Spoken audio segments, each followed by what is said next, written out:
नजर सामने वाले घर की खिड़की पर पड़ती है, जहाँ एक लड़की खड़ी होती है, हाथों में मेहंदी, लाल रंग की साड़ी, बिल्कुल सजी धजी, मानो प्रिया की तरह ही वो भी नई नवेली बहू हो। वो प्रिया को देखकर मुस्कुराती है। हे भगवान, माँ ने तो इनसे बात करने को मना किया था। प्रिया फौरन ही खिड़की बंद कर देती है और तवे पर चढ़े रोटी की ओर देखने लगती है, पर वहाँ रोटी न होकर मछली पड़ी होती है। ये क्या? पहली ही रसोई में इतनी बड़ी गलती! हे भगवान, अब मैं क्या करूं? प्रिया बहुत डर जाती है और फौरन रसोई की सफाई करने और फिर सभी के लिए खाना बनाने लग जाती है। जब वो सबको खाना परोसती है, सब तो ठीक है, मैं बेकार में चिंता कर रही थी। हे भगवान, ऐसे ही बस अपनी कृपा बनाए रखना। रात के वक्त जब सब सो रहे होते हैं, तब प्रिया को पायल की आवाज सुनाई देती है, जिससे उसकी आंख खुल जाती है। ये पायल की आवाज कहाँ से आ रही है? प्रिया उठकर उस आवाज के पीछे छत की सीढ़ियों तक जाती है। तभी उसे बच्चे के रोने की आवाज आती है। प्रिया छत पर जाती है तो क्या देखती है? वही लाल साड़ी वाली लड़की अपनी गोद में एक नवजात बच्चे को घुमा घुमा कर सुला रही है। तभी प्रिया की नजर उसके पेट पर पड़ती है। ओह गॉड, ये तो प्रेग्नेंट भी है। सुनिए, बच्चा सो नहीं रहा है क्या? मैं कुछ मदद करूं? नहीं, आपके घर वालों को अच्छा नहीं लगेगा, मैं संभाल लूंगी। स्नेहा की गोद से बच्चा हाथ मारकर प्रिया की गोद में आने को छटपटाने लगता है। दोनों घर अगल बगल में बने होने के कारण प्रिया उस बच्चे को गोद में ले लेती है। प्रिया के पास आते ही वो सो जाता है। बच्चे का वो स्पर्श रात भर प्रिया भूल नहीं पाती और अगली सुबह वो छत पर कपड़े सुखा रही होती है। तभी उसे एक औरत इशारा करके बुलाती है। स्नेहा कह रही थी बाबू तुम्हारी गोद में आते ही सो गया। मैं गौरी, स्नेहा की माँ हूँ। बहू, घर आना, बाबू को खिला भी लेना। शाम को जब घर पर कोई नहीं रहता, बच्चे से मिलने के लिए प्रिया छिपकर अपनी पड़ोसन के घर चली जाती है और कुछ देर बच्चे को खिलाकर वापस लौट आती है। इसके कुछ दिन बाद ही प्रिया को पता चलता है कि वो माँ बनने वाली है। ममता की खुशी का ठिकाना नहीं रहता।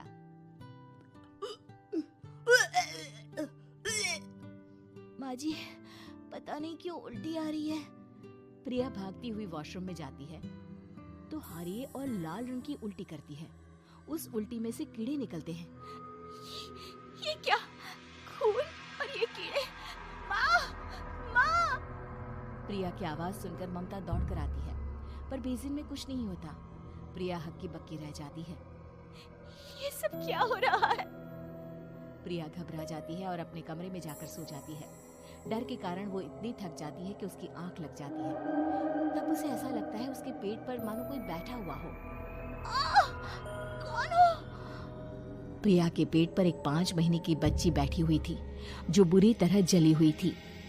माँ, तुम ही मुझे लाई ना अपने पेट में? मैं तुम्हारी माँ नहीं हूँ। कौन हो तुम? माँ, देखो मैं जल गई बुरी तरह से। 6 महीने पेट में रहने को भी मुझे नहीं मिला। सहला दो ना माँ। बचाओ! बचाओ! माँ! ममता दौड़कर कमरे में आती है। प्रिया की बातें सुनकर वो सब समझ जाती है। तू कहीं बगल वाले घर में तो नहीं जाकर आई ना बहू? मुझे माफ कर दो, मैं गई थी माँ। उस घर में सब मरे हुए हैं बहू। कई साल पहले स्नेहा उस घर में बहू बनकर आई थी। कुछ ही दिन में वो एक बच्चे को जन्म देने वाली थी। पूरा घर बच्चे के आने की खुशी में खोया था कि एक दिन अचानक उस घर में आग लग गई। सब बुरी तरह जलकर मर गए। गौरी आज भी दादी बनने का इंतजार कर रही है और इसीलिए स्नेहा ने अपना अजन्मा बच्चा तुम्हारी कोख में डाल दिया। ममता ये कह रही होती है कि पीछे से उसके पैरों को एक बच्चा पकड़ लेता है। दादी, दादी। माँ, स्नेहा की गोद में यही बच्चा था। ये बच्चा कौन है फिर? तेरी मौत है। तेरी भी दादी। जिस चीज का ममता को डर था वही हो गया। ममता निवास के ऊपर मौत ने चादर बिछा दी थी। प्रिया का पेट ऐसे बढ़ जाता है मानो 9 महीने का हो। दो हाथ उसके पेट से बाहर निकलते हैं। बहू, संतोष को फोन कर, किसी पंडित जी को बुला बहू। प्रिया का पति भागता हुआ घर आता है। ये तो होना ही था माँ। तेरा पाप तेरे सामने आ गया तो तू सह नहीं पा रही है। स्नेहा घर में आग लगी नहीं थी, माँ ने लगाई थी, प्रॉपर्टी की लालच में। और वो बच्चा मेरी पहली पत्नी का बच्चा है, मेरा बेटा, जो कि उस आग की चपेट का शिकार हो गया था। मैंने तुमसे ये सब माँ के कहने पर छुपाया था। मुझे माफ कर दो प्रिया। तुम अगर चाहो तो यहाँ से जा सकती हो। मैं तुम्हें किसी भी बंधन में रखना नहीं चाहता। मेरी शादी हुई है आपसे, मैं आपको छोड़ नहीं सकती, पर उससे पहले हमें स्नेहा, उसकी माँ और बच्चे की आत्मा की शांति करवानी होगी। संतोष और ममता गौरी के घर जाते हैं।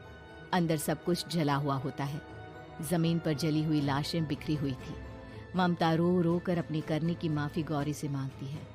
प्रिया स्नेहा के घर वालों का अंतिम संस्कार करवा देती है और ममता निवास फिर से आत्माओं के साए